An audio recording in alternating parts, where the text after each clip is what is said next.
Beyond the myth एक ऐसी documentary है जो वेदास को अंदर छुपे हुए साइंटिफिक और फिलोसॉफिकल आइडियाज को एक्सप्लोर करती है।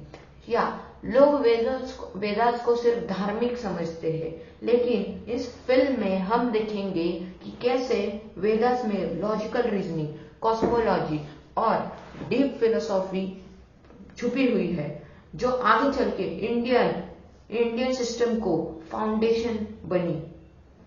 अभी इसकी की हाइलाइट्स जो कि है वेदास सिर्फ रिलीजियस टेक्स्ट नहीं, ये नॉलेज का ओशन है।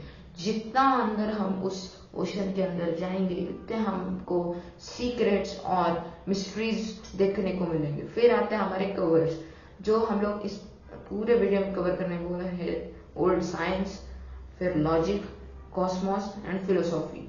सो आज इस वीडियो में हम लोग सबसे ज्यादा फोकस करने वाले Rigvedas, Upanishads and intellectual evolution. या now why is it important to explore this, ये इतना इम्पोर्टेंट क्यों है इसको एक्सप्लोर करना, वो अभी हम लोग देखते हैं। ये टॉपिक इसलिए जरूरी है क्योंकि इसके अंदर 5 मेन आते हैं, मेन पॉइंट्स आते हैं जो कि हमें डिस्कस करने। हमारा फर्स्ट पॉइंट आता है रीडिफाइनिंग हिस्ट्री। ये बताता है कि साइंस और फिलोसॉफी का विकास सिर्फ वेस्ट में नहीं हुआ, बल्कि भारत में भी इंडिपेंडेंटली हुआ वो। मतलब कि ये जो साइंस और फिलोसॉफी है ये सिर्फ वेस्ट पार्ट में नहीं हुआ, ये पूरे इंडिया के अंदर, पूरे इसके अंदर वो रीडिफाइन हुआ। मतलब वो पूरा हिस्ट्री हमारे इंडिया के अंदर छप गया। फिर दूसरा आता है इंटेलेक्चुअल हेरिटेज, अपने पुरखों की सोच और उनके कंट्रीब्यूशन समझने का एक तरीका है।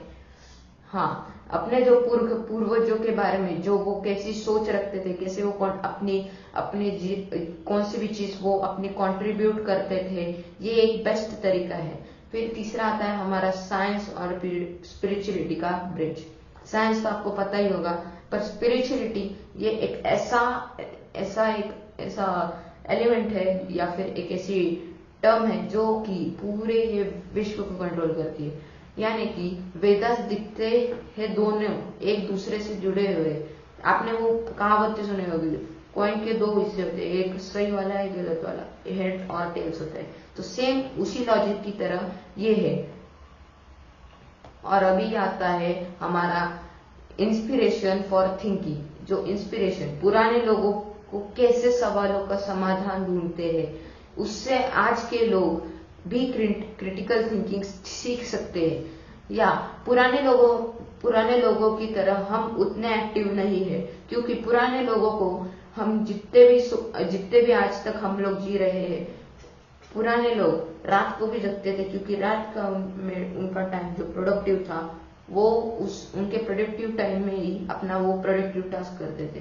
फिर 5th मिथ्स पूरे करना को ब्रेक करता है, या फिर कर्मा को ब्रेक करता है मिथ्स। यह प्रूव करता है कि वैदिक सोच सिर्फ मिस्टिकल नहीं है, बल्कि रैशनल और इम्पेरिकल है।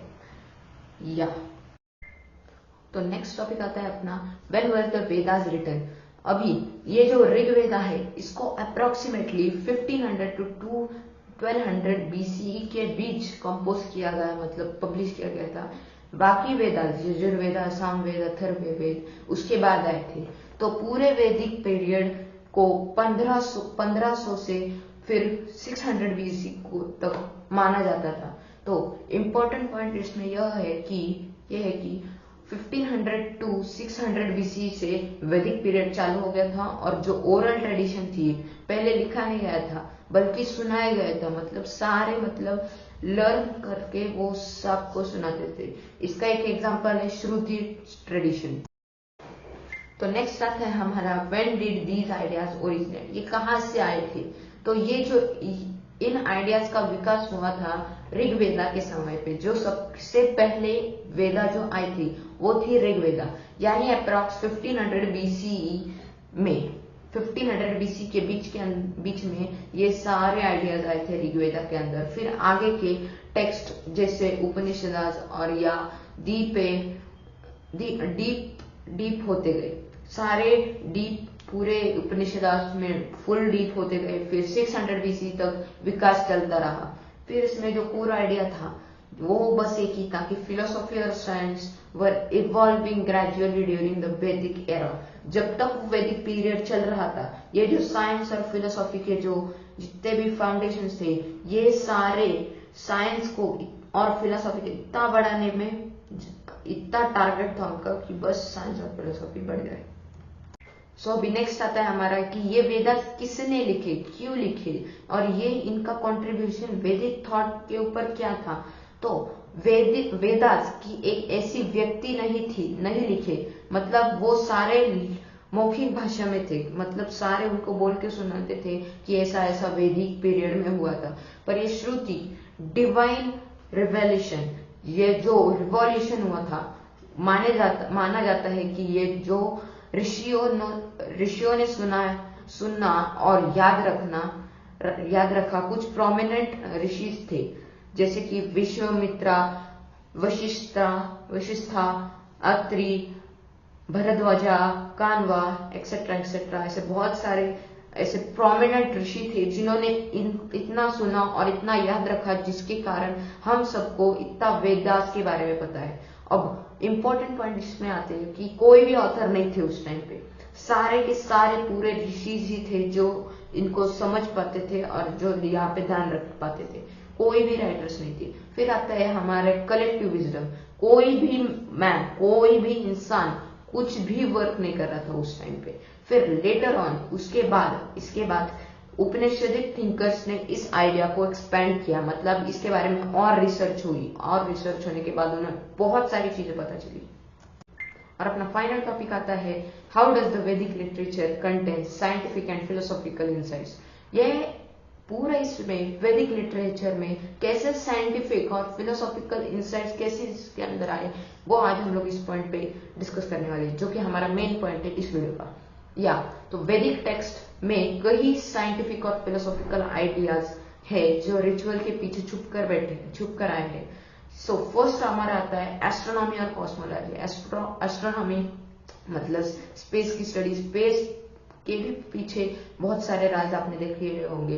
फिर इसके अंदर आते हैं वेदांग ज्योतिषा, जिसको टाइम कीपिंग के नाम से भी जाना जाता है। फिर इसके अंदर आता है सेलेस्टियल मोशन, जो कि आपको साइंस में पढ़ने होगा, और नसदिया सुक्ता, जो कि यूनिवर्स की ओरिजिन पर रिफ्लेक्शन डालता है, उससे नसदिया सुक्ता। फिर RTA यानी कि cosmic order like natural laws, जो कि आपने न्यूटन के लॉज में होंगे, उससे भी पहले आए थे ये लॉज। फिर आता है अपना मैथमेटिक्स में आपने पढ़ा होगा शुक्ल सूत्रास, जो आपके वैदिक मैथ्स में आते होंगे, शुक्ल सूत्रास, जो कि प्रैक्टिकली ज्योमेट्री के ऊर बेस्ड है, जिसको ऑल्टर कंस्ट्रक्शन भी जाना जाता है। और use of large number, square root of 2, early concept जैसे स्क्वायर रूट ऑफ 2 था वैसे ही। फिर उसके बाद आता है अपना मेडिसिन और बायोलॉजी। मेडिसिन पे भी बहुत काम किए गए थे। अभी जो मेडिसिन एंड बायोलॉजी है, इसके अंदर अथर्ववेदा में बहुत सारी चीजें लिखी गई है, आप पढ़ भी सकते हो उसे। फिर अथर्ववेदा में हर्बल मेडिसिन, फिर हीलिंग रिचुअल्स के बारे में बहुत सारी चीजें बताई गई है, जो कि आयुर्वेदा के रूट्स यहाँ से ही स्टार्ट हुए थे। जो आप अभी आयुर्वेदा से पढ़ रहे थे होंगे, किसी ने अभी बॉटनी लिया होगा, बॉटनी एक सब्जेक्ट होता है 12th के बाद आप ले सकते हो साइंस के अंदर। तो उसके अंदर आपको सारे फ्लावर्स, फूल्स वगैरह में सारे के इसके अंदर अथर्ववेदा के अंदर आपको भर के मिल जाएगी। फिर हमारा चौथा पॉइंट आता है फिलोसॉफी और मेटाफिजिक्स, जो कि हमारा मेन है फिलोसॉफी और मेटाफिजिक्स। इसके अंदर आता है ब्राह्मण, जो कि अल्टीमेट रियलिटी में आत्मन मतलब सेल्फ पे बेस्ड है। फिर आता है तत्वम असि, यानी कि नॉन ड्युअलिज्म, यानी कि अद्वैता वेदांता। यानी फिर आता है अपना कर्म धर्म, यानी कि कर्मा आपने सुना होगा, अभी तो कलयुग चल रहा है तो कर्मा के बारे में बहुत सारी चीजें हैं। फिर धर्म क्या, कर्म ही धर्म है, आपने सुना होगा, वही है। फिर आपने एथिक्स के स्ट्रॉन्ग फ्रेमवर्क्स आते हैं इसमें। एथिक्स माने यानी कि रूल्स भी होता है, रूल्स के अंदर सारी चीजें आती है जो कि आज के टाइम पे कोई फॉलो नहीं कर रहा। फिर हमारा आता है लिंग्विस्टिक्स, जो कि ये लास्ट पॉइंट है, संस्कृत ग्रामर और फोनेटिक्स, जो कि सिस्टमैटिक और प्रिसाइजली लिखा गया है, यानी कि लेटर वर्ड लाइक पनीज, अष्टाध्यायी और बिल्ट ऑन दिस इसके अंदर बने हुए थे। फिर हमारा आज का वीडियो का कंक्लूजन आता है कि वैदिक लिटरेचर में साइंस, फिलोसॉफी, स्पिरिचुअलिटी सब इंटीग्रेटेड है, सारे के सारे, and this story needs to be told, जो कि आज हमने आपको सिखाया। Thanks for watching. आपको वीडियो कैसी लगी आप हमें कमेंट सेक्शन में जाके बता सकते हो, या thanks for watching, bye bye.